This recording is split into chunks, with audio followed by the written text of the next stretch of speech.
நீதிமொழிகள் 15.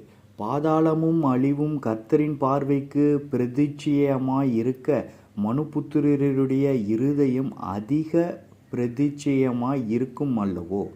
பரியாசக்காரன் தன்னை கடிந்து கொள்கிறவனை நேசியான், ஞானவான்களிடத்தில் போகவும் மாட்டான்.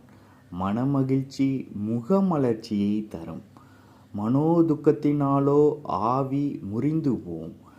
புத்திமானுடைய மனம் அறிவை தேடும், மூடரின் வாயோ மதியினத்தை மேயும். சிறுமைப்பட்டவனுடைய நாட்களெல்லாம் தீங்குள்ளவைகள், மனரம்யமோ நித்திய விருந்து. சஞ்சலத்தோடு கூடிய அதிக பொருள்களிலும் கர்த்தரை பற்றும் பயத்தோடு கூடிய கொஞ்ச பொருளே உத்தமம். பகையோடிருக்கும் கொழுத்த எருதின் கரியை பார்க்கிலும் சிநேகிதனோடிருக்கும் இலைக்கரியே நல்லது. கோபக்காரன் சண்டையை எழுப்புகிறான், நீடிய சாந்தமுள்ளவனோ சண்டையை அமர்த்துகிறான். சோம்பேறியின் வழி முள்வேலிக்கு சமானம், நீதிமானுடைய வழியோ ராஜபாதை.